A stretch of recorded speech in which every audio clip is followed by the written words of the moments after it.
The Employment Appeals Tribunal recently considered whether or not it was fair to carry out a redundancy selection exercise where the potentially affected employees were assessed entirely on the basis of competency tests. In the case of Mental Health Care UK Limited versus Biluan and Anor, the Employment Appeals Tribunal found that such an assessment is not necessarily fair and was not in that case, particularly if no account is taken of past performance. In Biluan, the employer, Mental Health Care UK Limited, commenced a redundancy exercise where employees were selected using selection criteria comprising disciplinary and absence records and a competency assessment.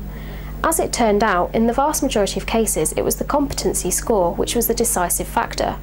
At first instance, the Employment Tribunal held the dismissals to be fair because no account had been taken of prior performance. On appeal by the employer, the EAT upheld the Employment Tribunal's original decision and dismissed the appeal. Whilst the Employment Appeals Tribunal acknowledged that the employer took care over the redundancy process, they commented that the employer had chosen an elaborate and HR-driven method which deprived it of the benefits of input from managers and others who actually knew the staff in question, and which by its very elaborateness was liable to be difficult to apply consistently. Further, the Employment Tribunal at first instance had commented that the use of such a method had led to the employer losing touch with common sense and fairness.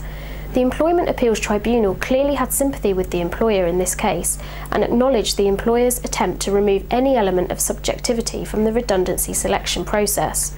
However, this case shows that elements of subjectivity in a redundancy selection process are not misplaced and can be used together with objective criterion. This case is an example of where an employer has gone too far in trying to create an objective process, and employers should remember that applying an element of common sense will go a long way to ensuring that a process is fair. Employers should not be fearful of some subjectivity creeping into a redundancy process if common sense dictates that such an element of subjectivity must exist. Of course, all redundancy situations are different, and what may appear to be a common sense approach in one case will not necessarily be a common sense approach in another.